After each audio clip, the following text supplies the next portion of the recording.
Hello and welcome to Ideas Having Sex with Chris Kaufman. I'm Chris Kaufman, and each show I bring to you an interesting and provocative scholar to discuss topics in social science, philosophy, history, politics, and more.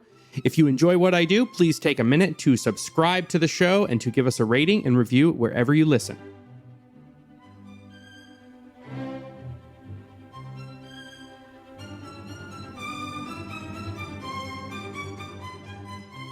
Hello and welcome to Ideas Having Sex. I'm Chris Kaufman, and today I am joined by the man from whom I stole the title of this podcast. Matt Ridley is a journalist and science writer whose books include The Red Queen, The Origins of Virtue, The Rational Optimist, The Evolution of Everything, Viral, The Search for the Origins of COVID-19, and the book we are discussing today, How Innovation Works and Why It Flourishes in Freedom. Matt, thank you so much for joining me on Ideas Having Sex. I'm delighted to be here. I don't think that I've yet on this podcast talked in detail about the title. One guest mentioned it and suspected the origins of it. And it's also the same guest who I usually ask towards the end of an interview if you have a recommendation for a book that would complement whatever I'm speaking with you about. And he recommended How Innovation Works, which I had already read and was a big fan of. Right. But that was James Otteson and his book, Seven Deadly Economic Sins. Okay. I don't think I know the book. I must look it up. Lovely book. It feels to me like a modern spiritual successor to Economics in One Lesson. Oh, yes. And by the way, the genesis of that phrase, when ideas have sex, it's conceivable I stole it from someone else.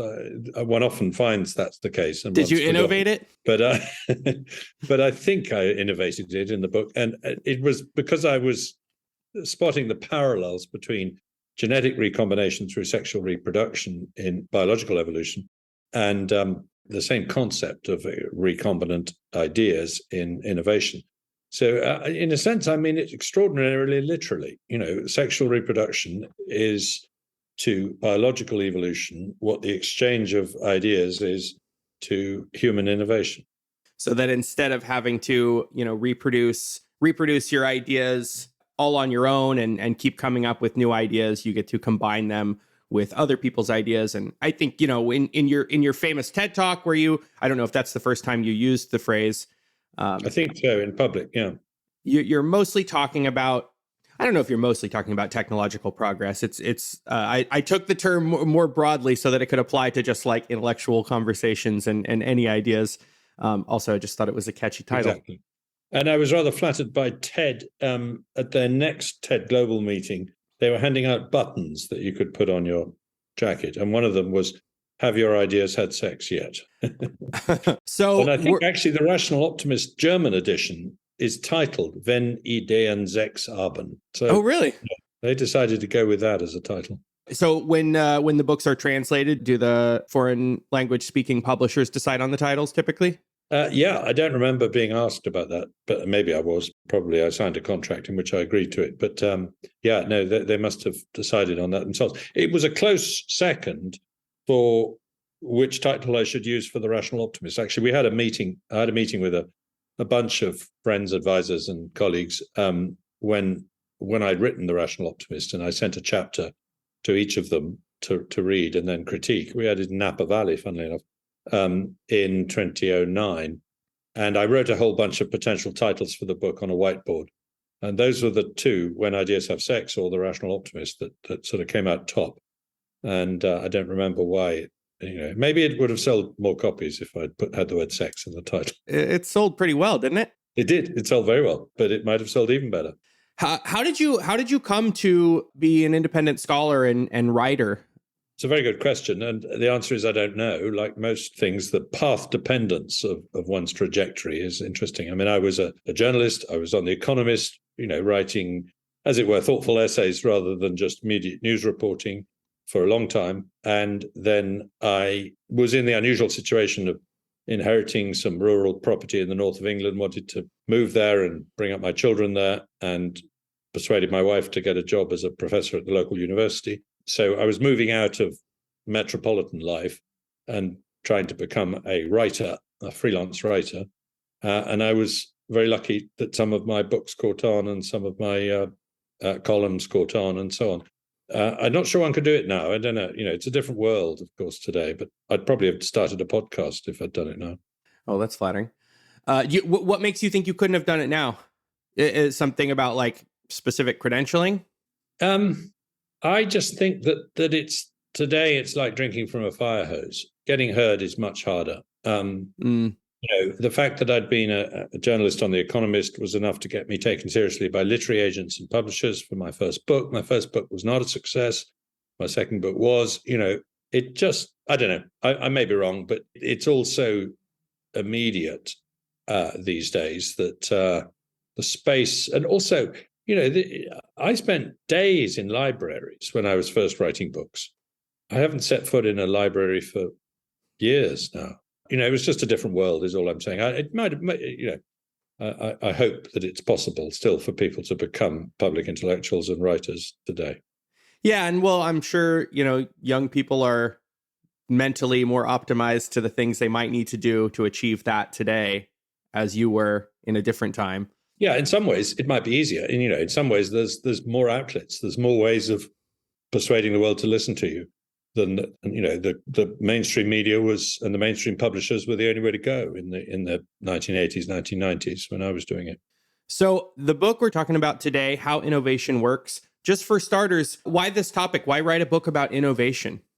Well, in The Rational Optimist and The Evolution of Everything, I was writing about innovation, but in a sideways way. I was writing about its contribution to progress in Rational Optimists, and I was writing about how it's an evolutionary phenomenon in The Evolution of Everything.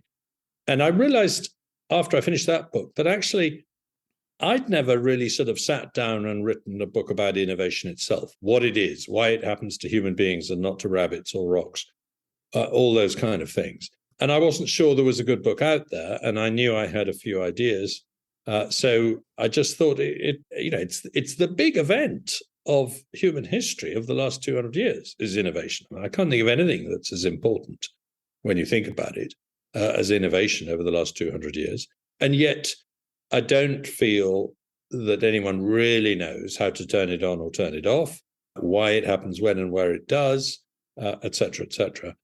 So I wanted to have a stab at just taking the subject on its own, not as a sort of side dish to the main dish, which is what I'd done before. And it's written in a really fun and digestible way because so much of it is stories, really entertaining narratives about little pieces of technological innovation and how they work. And a lot of them are just fun standalone essays. What I thought I would do is just tell as many stories about innovation as I could in lots of different fields, tell them in as fun a way as I could, and then sit back and say what common themes are emerging from these stories, rather than the other way around. Rather than going in saying, look, here's my hypothesis about how innovation works, I'm going to tell a story to illustrate it. I was going to do the opposite, tell the stories first and then see what themes emerged. That's sort of the order and the experience you get from reading the book. I imagine you already came to the book with some pretty strong ideas about explanations and more foundational claims about it, or was that something you discovered and learned as you were putting these stories together and doing your research? Luckily, the stories did tend to confirm my guesses, but they also threw up some things I hadn't expected, perhaps. But yes, I mean, I already knew that I thought the exchange of ideas among people was an important part of innovation. I already knew that there was an element of serendipity in innovation, but there were phenomena like simultaneous invention, the fact that people invent the same things in different parts of the world at the same time, very often, I mean, way too frequently to be chance, as it were. 21 different people invented the light bulb independently, because it was ripe, because it was ready to go. An even greater number of people invented the search engine in the early 1990s because the internet was in need of a way of searching it, and so on. So that phenomenon I hadn't thought about came to me new, and how to explain it. And then the other thing that I hadn't quite twigged until I started telling these stories was just how predictable innovation looks if you look backwards because of this phenomenon of simultaneous invention. It's pretty obvious we're going to invent search machines in the early 1990s. It's even obvious that they're going to be very lucrative, as Google proved. But it's not at all obvious looking forward. I couldn't find people. I went to look for people in the 1980s saying, once we get computers networked, there's going to be a lot of money in search. Nobody seems to have said that. There's an asymmetry between how obvious innovation is looking backwards and how non-obvious it is looking forwards, how very difficult it is to predict innovation. And actually, if anything, the book forced me to become ever more skeptical about people who say they can forecast the future of technology. Do you have an explanation for why it seems so obvious in retrospect and not obvious in prospect? Well, I call in aid a Californian by the name of Roy Amara, who was a computer scientist in Silicon Valley in the early 60s, who made this wonderfully perceptive remark that we underestimate the impact of a new technology in the long run, but we overestimate it in the short run. We expect too much of an innovation in the first 15 years, but then we're blown away in the second 15 years. Think of the internet. It's, between 1985 and 2000, it's kind of a weird place that's not really helpful for anybody. Between 2000 and 2015, it changes the world. So it's non-linear, the adoption. And I think that does help to explain how we can't forecast it, because these sudden explosions into significance take us by surprise. But I think it's worse than that. I just think that there's a rather wonderful book written by a former governor of the UK Central Bank, Mervyn King, and a professor named John Kay recently, called Radical Uncertainty. And they make the argument that there is a ton of stuff that we pretend is only uncertain because we haven't measured it properly, we haven't modeled it properly, etc. The entire financial risk world is based on this assumption that, if only we could just do a little bit better modeling, we can predict what's going to happen next. Weather forecasting beyond a week is based on this. A lot of epidemiology, it turns out, as we learned in the last 3 years, is based on this. And actually, they're saying, no, we ought to be more humble. We ought occasionally to say there are things that are simply never going to be predictable or forecastable. Complex dynamic systems with a lot of confusion between cause and effect, with a lot of nonlinear dynamic effects and so on, like epidemics, like economies, like climates, are never going to be as easy to forecast, however big a computer we put to the task. So I think in the end, innovation's unpredictability looking forward is a form of radical uncertainty. If you like, the flap of a butterfly's wing in Palo Alto can lead to a nuclear war in Taiwan in 30 years' time or something like that, through a sort of chain of events that you can't predict. And yet, as I say, when you look backwards, you think, well, it was pretty obvious that was going to happen. Yeah, you can't unsee all of the reasons why currently useful things are currently useful and successful. That's a very nice way of putting it. What are some other common features that you document of innovation? You mentioned simultaneous invention or simultaneous innovation, and you kind of document the series of traits that innovation seems to have in common.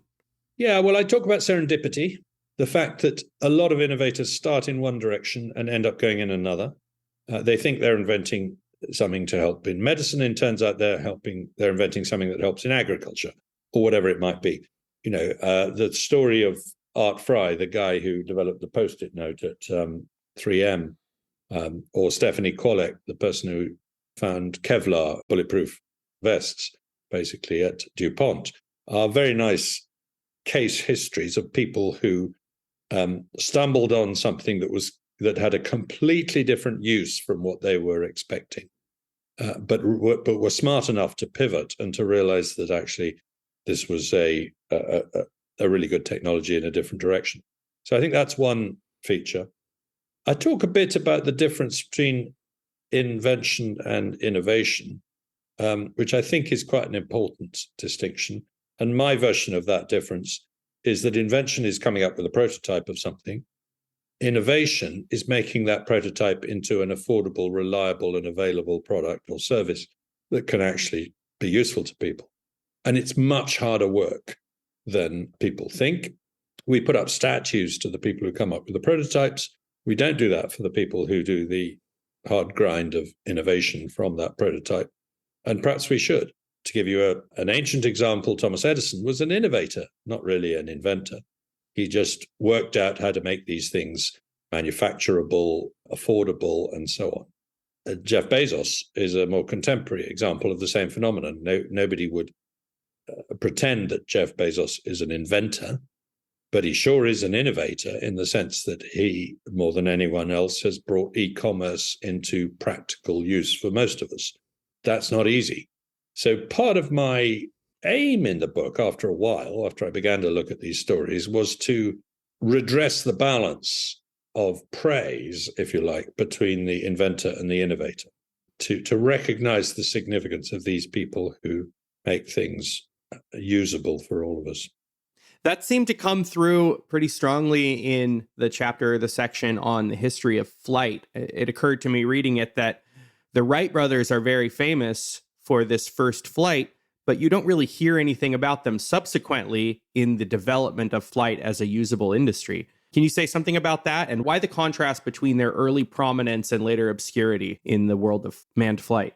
Well, one of them died quite young in a plane crash, so that might explain a bit of that, but still. Sorry, that's no laughing matter. The story of the Wright brothers is a really neat story it illustrates a lot of the themes in my book, because there's this wonderful coincidence, here we go, simultaneous invention again, that in December 1903, Samuel Langley, a brilliant astrophysicist, head of the Smithsonian Institution, develops a powered airplane and launches it off the top of a houseboat on the Potomac River, and it splashes into the water after 20 meters. It's a complete flop, despite having had £20,000 of government money spent on it, and despite him being the cleverest man in Washington by a mile. And that's the problem. He was so clever that he didn't think he needed to consult anyone, and he did the whole thing in secret, lest someone steal the idea. And he got it all wrong. What the Wright brothers, meanwhile, did 10 days later on an island off North Carolina with no press present and no publicity of any kind was the culmination of years and years of experiments and pilfering of ideas from other people. Now, I mean that as a compliment. I'm not trying to sort of do them down here. They networked through a guy called Octave Chanute in Chicago, mainly. They called upon people all over the world, in Australia, in France, in Germany, etc., who were thinking about flight and who were doing experiments with gliders, with box kites, with wind tunnels, who were studying birds, etc. And then they did a ton of experiments, tinkering experiments with gliders for years before they even tried putting an engine on one of these things. So they had done right what Langley had done wrong. They knew it was a matter of collective intelligence, not individual intelligence. They didn't have a degree between them. They weren't under any illusions that they were the cleverest people in the room. And of course, they didn't get recognized for this. For years, the mainstream US press went around saying, look, if two bicycle mechanics from Dayton, Ohio had invented powered flight, don't you think we'd know about it? Oh, I didn't know that. Yeah, no, there's some very snooty articles saying, stop writing into us about these guys. They can't have done it. Well, why not go and ask them? Dayton's not that far away from New York. How was it that they eventually did get widespread credit? Well, one or two journalists, particularly local ones in Ohio, did start going and saw them flying around in circles in the air by then. They were staying up for an hour and things like that. And people said, hang on a minute, they have actually cracked the problem. But you asked about why they then fade from the history. They then made the mistake, which a lot of other innovators make. Marconi did this, Samuel Morse did this, the inventor of the telegraph, which is they spent the next 10 years furiously litigating their patents, furiously trying to defend their intellectual property on what they'd invented. And they're wasting their time in court because it costs a fortune, takes them away from the laboratory bench or whatever the equivalent is. And frankly, they're overclaiming because, as I say, they'd drawn upon other people's ideas in putting together their own. This was another theme that came out of my stories, was intellectual property is overrated. Its role as an incentive to innovators is very faint indeed. The harder you look, the harder it is to find really good evidence that people wouldn't invent things if they couldn't get patents, with the possible exception of the drugs industry. But even there, I'm not convinced myself. Certainly not, patents of the length and restrictiveness that we issue today. So I came out as a great skeptic against intellectual property. So I think that's one answer to how they got ignored. Another answer is that, burned by the Langley experience, the US government wouldn't engage with the rights. They were frantic to get the Department of Defense, or whatever it was called, the War Department, I think it was called in those days, to buy their airplanes and employ them in a military way. And they just couldn't get taken seriously. These people said, these are just fraudsters like Langley, we're going to waste our money. And eventually they get the French government interested. But by then, their French rivals had caught up and were also developing and inventing airplanes that were just as good, if not better, in some ways. So they're a little unlucky in that they do all the hard work and then other people get a lot of the credit. But I don't think they died in poverty or anything. I don't think that the Smithsonian Institution, interestingly, in Washington, refused to recognize their primacy and kept an exhibit showing Langley as having invented the aeroplane on show till something like 1950 or something grotesque. Wow. And eventually had to be persuaded that, no, this really wasn't telling history the right way. So, they do suffer from being outsiders and not posh enough and not educated elite and that kind of thing, which is another theme that I like to look into in the story of innovation.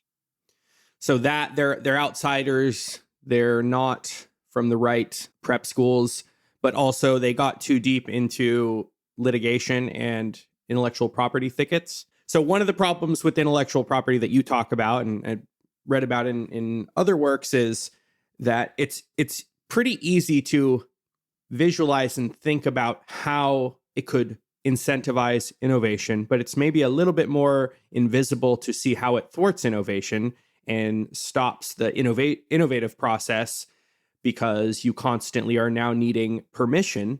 And there's any number of developments that never were patented or copyrighted or anything like that. If the development of language was, however long ago language was developing, 100,000 years ago, was bound down by intellectual property rules, I don't think it would have gotten very far. Right. I mean, if I had copyrighted the phrase "when ideas have sex," which I possibly could have done, I don't think it would have increased the value of the phrase, nor would it have led to any great incentive for other people to do the same. You wouldn't have been able to use it as the title of your podcast. But you could have sued me. I mean, there's a plus. I could have sued you. Yeah. Big deal. You would have paid me some small sum and we'd have got very angry with each other. When I served in the House of Lords in the UK Parliament for a while, and when I first arrived there, they were in the middle of passing a bill which was lengthening copyright to 70 years after the death of the author. And I stood up and said, hang on, why are we doing this? And there was a lot of mumbo jumbo, it's necessary because for international relations and blah, blah, blah. But in the end, the reason was because we've been lobbied by the Disney Corporation, which is worried about losing the copyright on Mickey Mouse. It's running out soon, isn't it? Exactly. And I write books, they're copyrighted. That's the way the world works. I kind of don't particularly feel very proud of the fact they are copyrighted, given my views, but I'm not quite sure how to change the world by myself, as it were. But why should my grandchildren make money out of them in 70 years after I'm dead? Or even my great-grandchildren? Let them get a job instead. It reminds me of David Friedman, Milton Friedman's son, has a quote that I always liked, especially as an intellectual. When you're young, you worry that everyone's going to steal your ideas. And when you're old, you're worried that no one will. Ah, that's beautiful. I'm going to steal that one. Yeah, would you? You can appropriate that one. I'll attribute it, of course. Attribute it to me, though. Definitely. Clearly. Yeah. Can you just back to the point you were making about how they thwart innovation. I think the strongest piece of evidence is the rash of innovation that follows the expiry of a key patent. And you find this again and again. We had a recent example with the expiry of a key patent on 3D printing that led to a surge of innovation. The expiry of the patent on corrugated iron in the mid-19th century led to a flourishing of corrugated iron in lots of different uses and a whole different ways of making it and so on. So those are just a couple of examples of where, once the patent expires, you get more innovation, not less. And for reasons that I think are probably just historical accident, there are entire industries that are creative industries that somehow just never got their act together enough to lobby Congress or the House of Lords or whatever. I think the fashion industry, stand-up comedy, dance. My fiance is a dance instructor, and she's always talking about, there's a lot of informal etiquette among dance instructors about using each other's moves and stuff, but it's not under intellectual property. Restaurants. Food. But curiously also, the internet. That is to say, a lot of what happens in the world of e-commerce, etc., is very hard to patent in any, or to make money from patenting in any meaningful way, because the innovation is happening so fast that the thing you've patented is long out of date very quickly. There was a big row when Amazon tried to patent the one-click purchasing button. And, they were kind of hounded out of polite society in the digital world for doing that for a while, on the grounds that that's not how we behave in this industry. So you're quite right that there are very innovative industries that don't go near intellectual property, or at least very little. But the etiquette point you make is right. Informal, yes, you can be ostracized for not giving credit, it's very strong in stand-up comedy.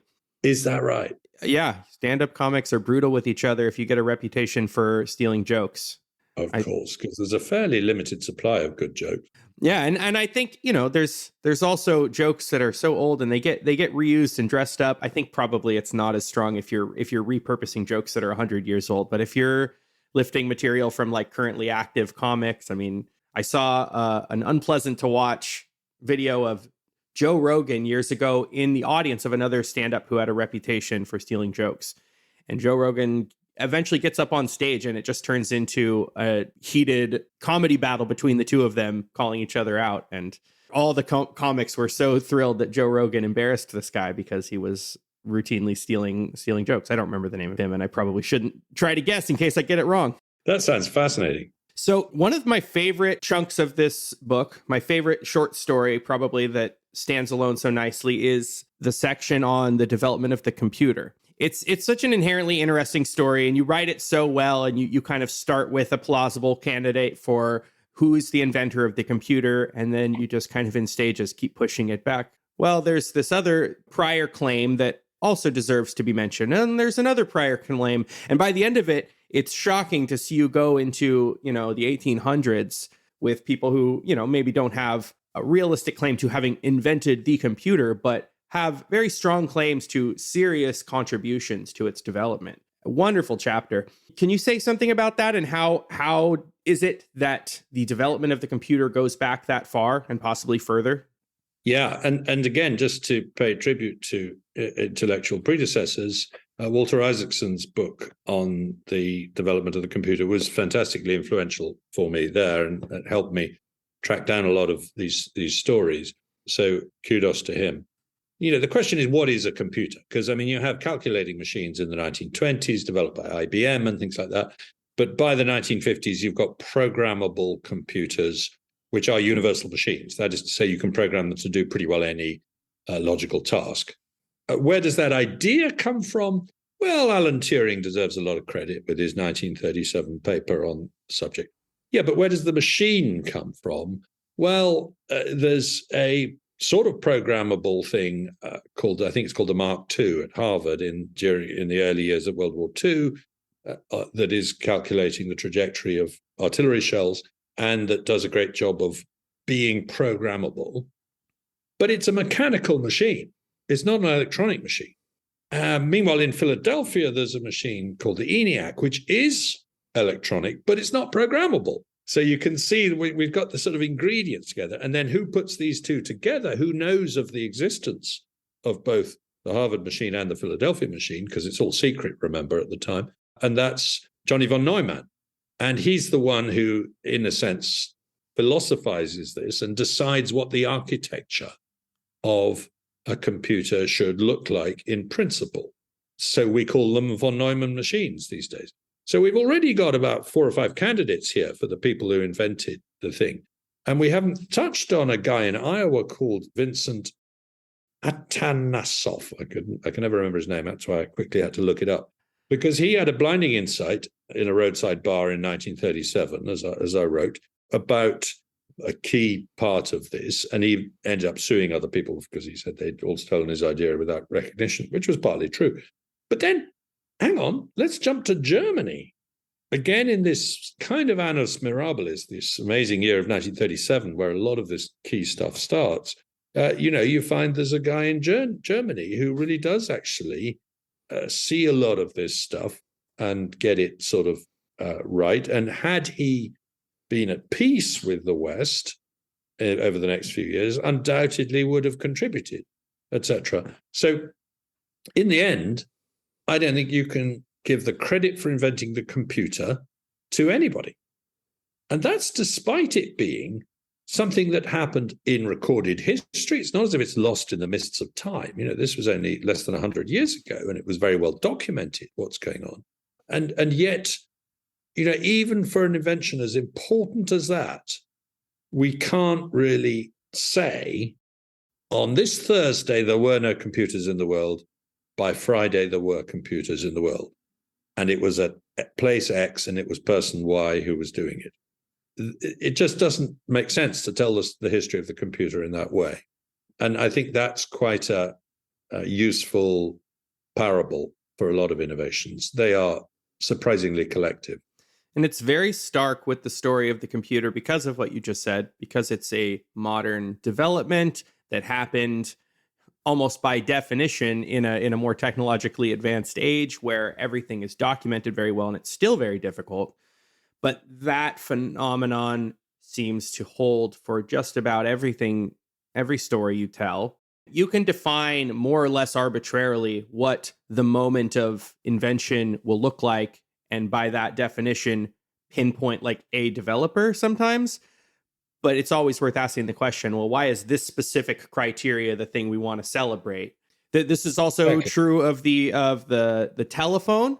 So you talk about, the difficulties of the different inventors of the telephone getting credit, and Antonio Meucci was someone whose name you don't often hear, who might have been the first one. And you give some explanations for why he doesn't get credit. I have to quote Tony Soprano, because he says he didn't get credit. He was robbed because he was an Italian, but he had his own perspective there.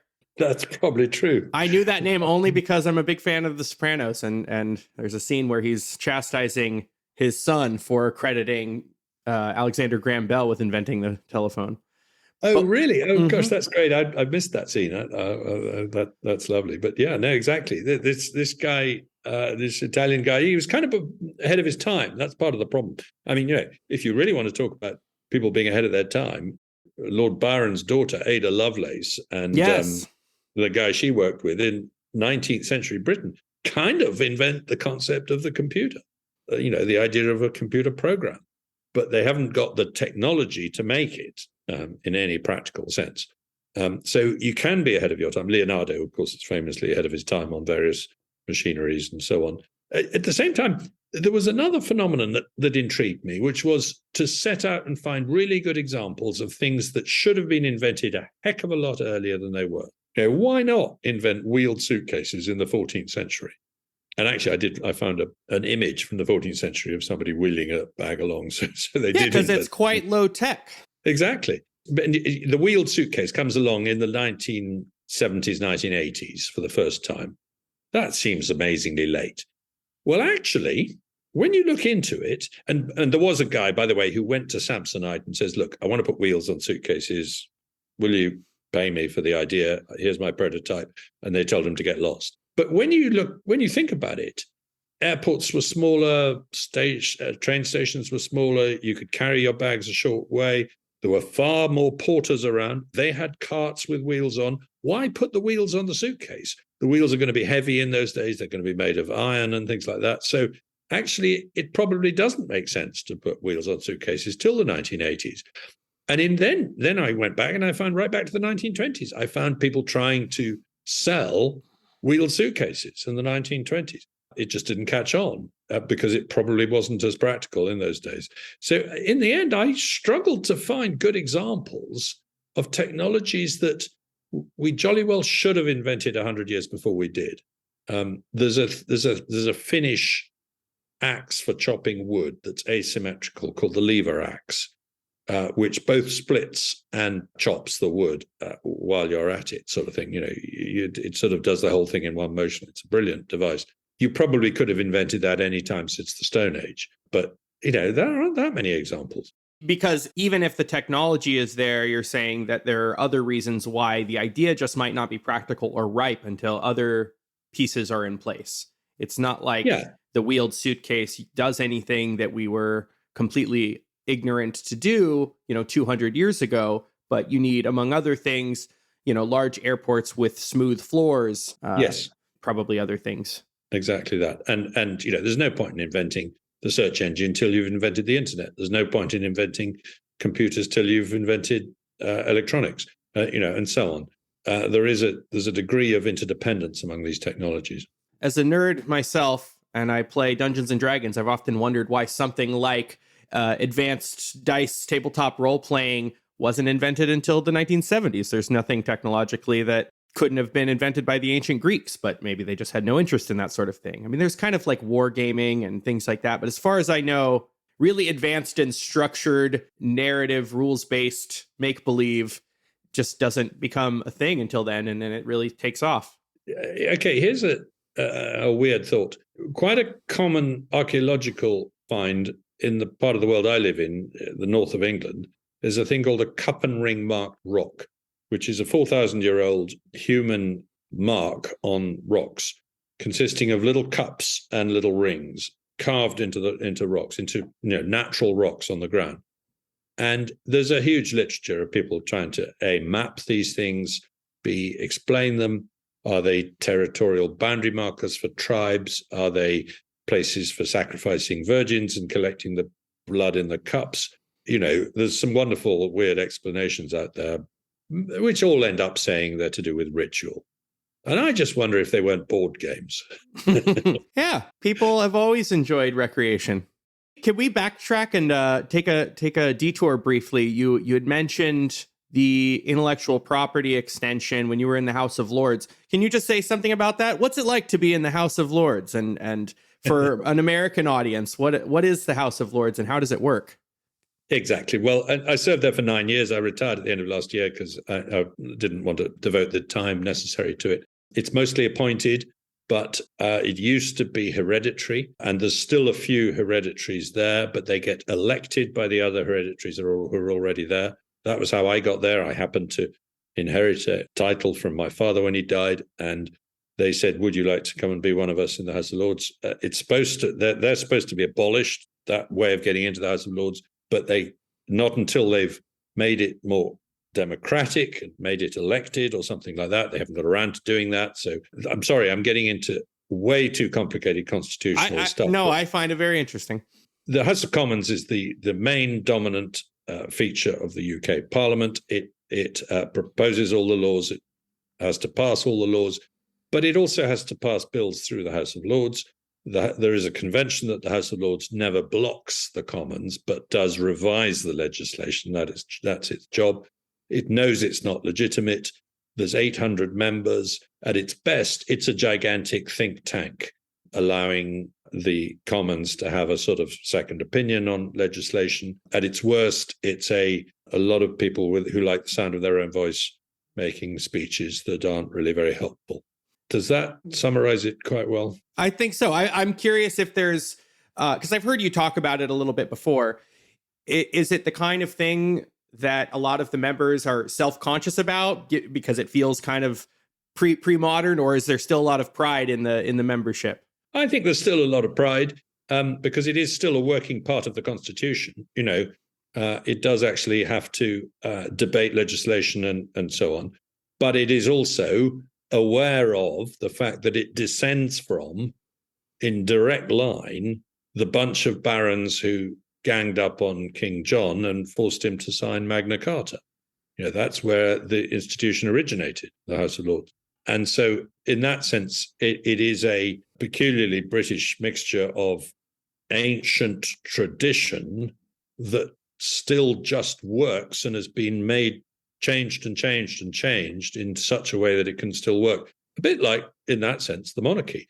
As we just saw with the death of Queen Elizabeth, electing a president who half of you don't agree with as your head of state, as opposed to your head of government, is quite an uncomfortable position for a lot of Americans. Whereas if you happen to have a really brilliantly neutral, very hardworking, rather virtuous, and essentially quite wise woman in the role for 70 years, it's really quite a lucky break. We didn't have to worry about what her views were on anything. She would just preside in this, she would just make sure that the prime minister was not the head of the country. She was everything else, but she wasn't the head of the country. Does that depend on the role being, I don't know about holy, but largely symbolic? Because, as you said, you don't actually have to worry about the positions. I mean, if Elizabeth was forced to take positions on controversial contemporary issues, I think that feeling would probably evaporate pretty quickly. Correct. And there were moments when she came close to being forced into taking a political decision. When the Governor General of Australia sacked the Prime Minister in her name. These were two Australians having a dispute, but nonetheless, one of them was saying, well, I'm doing this on behalf of the monarch. Things like that. Uh-huh. There were moments when it got tricky. There's a current debate in the UK about whether King Charles will be as neutral as his mother was, because he was never very neutral as Prince of Wales. He expressed quite strong opinions on the environment, on architecture, on social welfare, and on other issues. And he said very clearly, don't worry, I know the difference between being king and being prince. I am now going to be neutral. So we're in good hands as far as we can tell. But anyway, my point was, the British Constitution, unlike the American one, is not written down. It's a series of conventions and traditions. That gives it flexibility. We're able to change it organically as we go along. It's muddled its way to being a democracy that pretends it's a monarchy, if you see what I mean. I do. That's kind of what we are. And we are a democracy. There's no real power residing with the monarch. She couldn't suddenly order the troops to close down Parliament like King Charles I did. They wouldn't obey. It just wouldn't happen. So we are a democracy. And every year, the Queen used to come to Parliament to declare each session open. And there's a little tradition where her messenger goes along the corridor to the Commons to summon the members of the House of Commons. And when he arrives, they slam the door in his face. And they do this every year, just to remind the monarch that the real power lies in the House of Commons. Americans sometimes look at Britain and say, how quaint, you're still a monarchy. Well, actually, we're a sort of democracy that pretends it's a monarchy, and a monarchy that pretends it's a democracy, and all this kind of stuff. And it kind of works for now. So back to this book, you wrote also The Rational Optimist, and there's a lot of overlap between, some of the topics in these two books. And one of the themes of your writing is progress, technological, cultural progress. I'm curious, if you could be a random person, a random pre-modern person born before or after agriculture, what would you choose and why? It's a really good question, because as you know, what agriculture did was make life less pleasant in some ways. People became more malnourished and they worked harder, etc. But they survived. People say, oh, well, it was much nicer being a hunter-gatherer before agriculture was invented, because you had plenty of leisure time, you got a varied diet, et cetera, et cetera. You didn't suffer from plagues and things like that. But actually, the reason you were better off was because there were fewer of you, because most of you died. You were either killed by a charging lion, or you broke your leg and couldn't keep up in the hunt and were left behind, or something like that. The thing about agriculture is it did allow, as it were, the weak and the sick to stay alive. And so it's a question of whether you want to be alive at all, which I probably wouldn't have been for very long if I was a hunter-gatherer, or whether I want to be healthy when I'm alive. which I'm more likely not to have been if I'd been born in the time of agriculture. But would I like to, as me, go back and see the world before agriculture began? Yeah. I mean, do you know the story of Ötzi, the Iceman they found in the 1990s? He was the one that he had his backpack and all his equipment, and they slowly, figured out through bone chippings and stuff how he died. And yeah, but do you want to tell the story for the audience? Yeah, no, that's basically the story. They found a guy lying in some ice and snow in the Austrian Alps, who'd been buried there for the best part of 5,000 years. It turned out he died when he'd been shot by an arrow. The Austrians examined him, never found the arrow, but the Italians did as soon as they looked, because he was right on the Italian border and it wasn't clear whose country he was in to start with. But what's so fascinating about him is that he had, bearskin shoes and deerskin clothes and a backpack and made of 5 different types of wood and a bow and arrows and a bag for holding embers in to light a fire and another bag for holding herbs in to deal with his wounds and so on. There was a whole cornucopia of Stone Age technologies. Strictly speaking, he's not quite Stone Age. He had a copper axe. We're right at the beginning of the metal ages, copper, not Bronze Age. That told us so much more than we knew from archaeology about what life was really like and how sophisticated it was technologically before agriculture, way before agriculture. Well, no, not quite before agriculture. There is farming. He's got some farmed grain in his stomach, for example. Anyway, he's just a fascinating guy.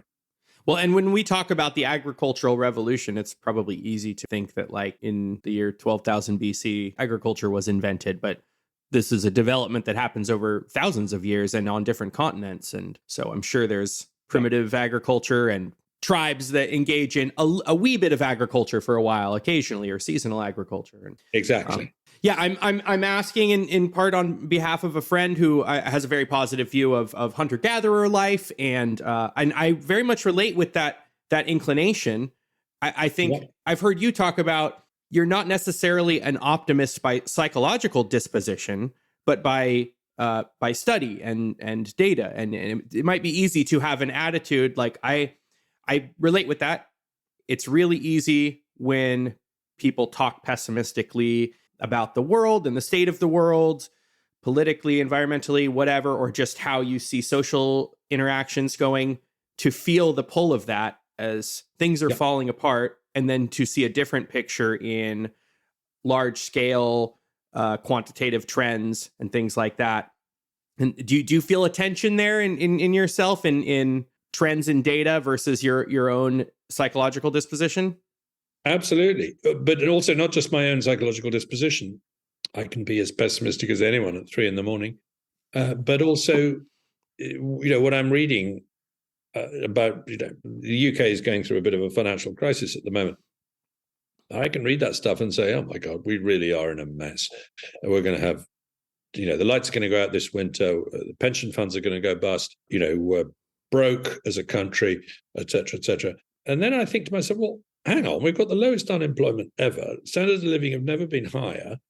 We're one of the freest and most successful countries in the world compared with, many others. We've been through World War II and a bunch of other crises. This isn't as bad as that. So I do have to sort of remind myself not to fall for the gloom and doom all the time. What would you say to critics of progress that probably a standard list of things that the modern world seems to do worse at? Chronic health issues like diabetes, things like that, or lack of community. I don't know if there's good data on that. And I'm not sure if any of that's actually true, but I'm sure you've heard these kinds of criticisms. I think you've given a partial answer as far as, well, more of us are alive to experience these things. Yeah, just to take one very specific example there.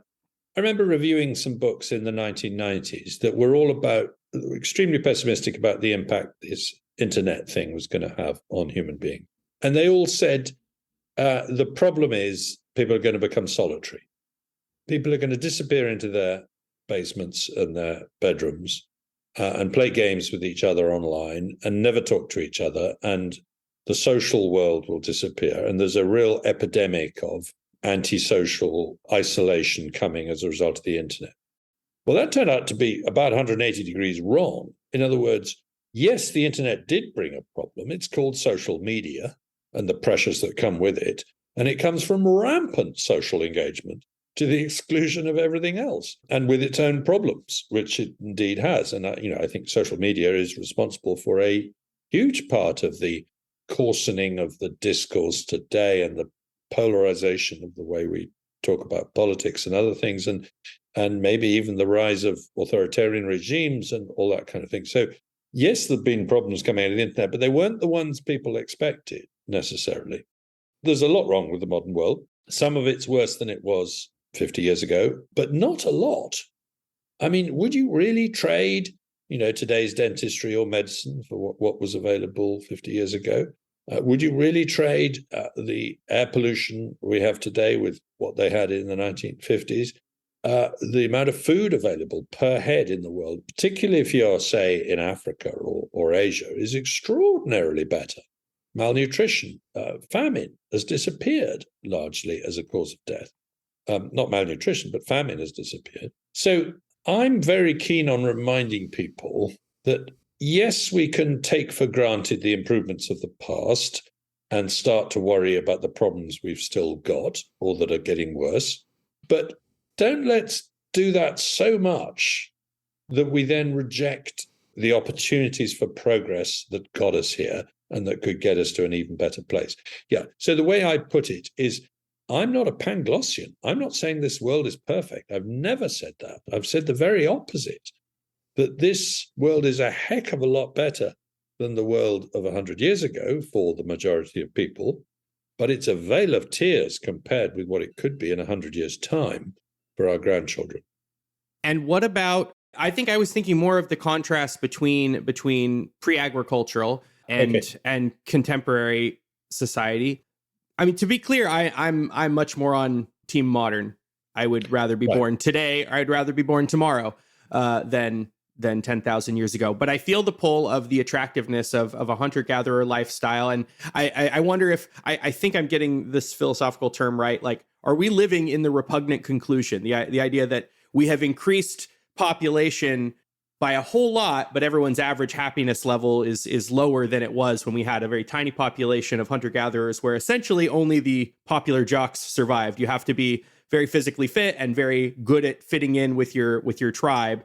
And it doesn't seem surprising that a society full of popular jocks would be happier, but that maybe that's better. And that's more a moral question than a factual question. Like, what's the frame of reference for how to judge the goodness of a society? And I actually don't think that's true. I think this is a better society, but I see the pull of that.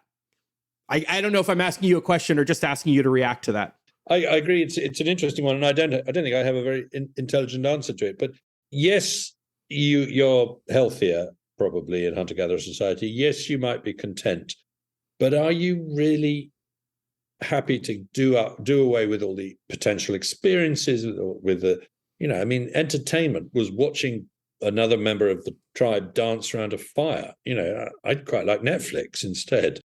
There's a rather nice remark that Greg Easterbrook made, which is that even if people were happier in the old days, I'd rather be healthy, well-fed, and unhappy than unhealthy, poorly fed, and happy. Happiness isn't everything. Oh, and by the way, I thought when I came to write The Rational Optimist that I was going to have to write a whole chapter about how the one thing that hadn't progressed was happiness. There was this thing called the Easterlin paradox, that as people got richer, they got less happy. It was well established in the literature. Everybody believed it. It turned out to be nonsense. When people did bigger surveys with better data, they found the opposite, that as people got richer, both within lifetimes and comparisons across countries or comparisons within countries, that richer people were always happier people than poorer people on average. You can still be very rich and very unhappy, but that cheers up other people because they hate you being happy when you're rich. So that way. That was a real eye-opener to me. Was I didn't even have to concede that happiness had got worse. It hasn't. Was the more contemporary finding that, my impression is that when you talk about wealth and richness and poverty on large scales, you're not talking as like a modern Westerner might think of the difference between being an ordinary Westerner and being Jeff Bezos. You're talking about the difference between being a Bangladeshi peasant and being an ordinary resident of London. That's Correct. the difference between rich and poor. And I think you're right that at some point, happiness probably maxes out. Going from being worth 100 million to being worth 200 million probably doesn't improve your happiness very much, if at all. But going from $5 a day to $50 a day probably massively improves your happiness. So there is a logarithmic nature to the curve, I'm guessing, but I don't think the data's good enough to pull that out much yet. Yeah, that sounds right. What I had recalled, the kind of pithy pull quote that I recalled reading was that being very rich in like the Western sense of rich doesn't really make you happy, but being very poor does make you miserable. So that once you hit kind of a level of like upper middle class or something, the returns start diminishing in upper middle class in the modern industrial West. The returns start to diminish a little bit, but right. Being poor will reliably make you more miserable. Nobody would describe Harry and Meghan as particularly happy, I think. What speaking of innovation in this book, what's your favorite science fiction film in general, or something that might illustrate an innovative spirit? Oh, that's a really good question. I know I'm going to give you the wrong answer, but the one that's jumped into my mind is 2001: A Space Odyssey. It's such a clever film. No, that's the right answer, because that's my favorite film of all time. Good. So that was the right answer. You are correct. Yeah, no, that's great. And I it's some people think of it as a downer because the most memorable part is maybe Hal, and that's the negative part. But overall, it's such an optimistic movie. Well, and also, I read an article about this. Hal was 50 years old 3 years ago, when you think about it. The film came out in 1969, and he still hasn't come true. Malevolent AI is still being talked about, but we were talking about it 50 years ago and worrying about it then. So that kind of makes my point that actually we're probably over worrying about some problem. Do you have anything to say about concerns with AI alignment and how that's become much more mainstream to talk about and think about? I mean, it used to be a relatively niche concern in the rationalist community with people like Eliezer Yudkowsky and Nick Bostrom opining about this a lot, but it seems to be a more mainstream concern. And now there's some popular AI generated image generation technology that's been progressing to some people frighteningly fast. I just think it's really cool, but I don't know. Do you have anything to say about that? I'm mostly optimistic about it. I took part in a big sort of inquiry into AI when I was in Parliament, and I mostly ended up reinforcing my optimism. On the whole, I see AI augmenting and assisting human beings rather than coming against them. Yeah, I've read Nick Bostrom and other people, and it's not impossible that they're right, that this is dystopian. But I, on the whole, am pretty relaxed about it. I'm going to ask you the question I referenced at the beginning of the show. What would be your recommendation for a good companion book to How Innovation Works?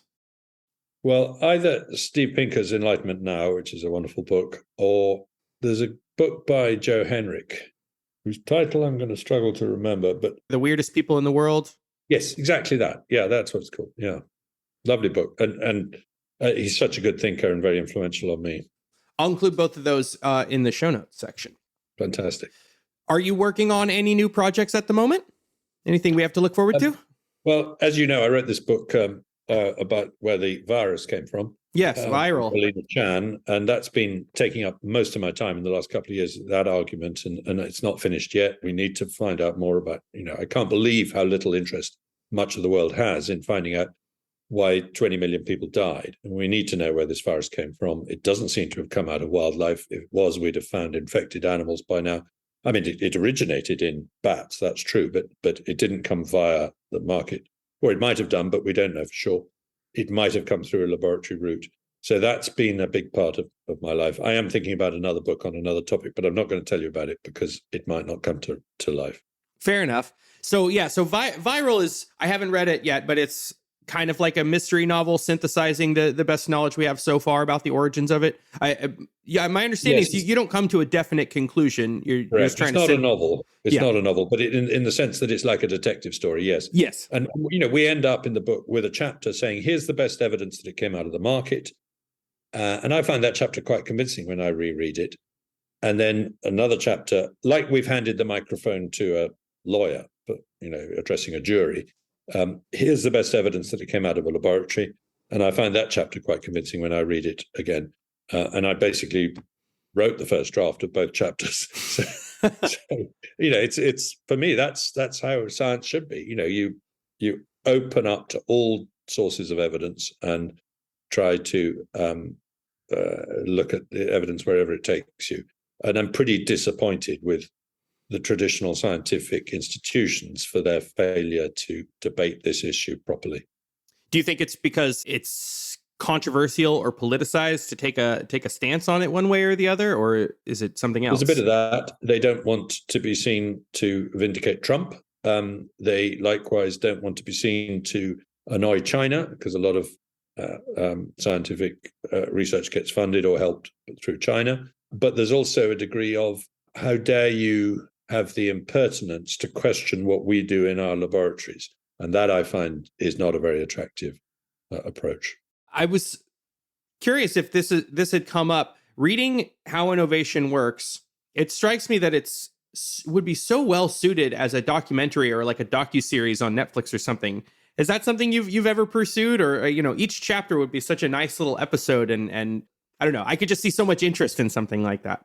Yeah, I've flirted with TV producers or filmmakers for various of my books.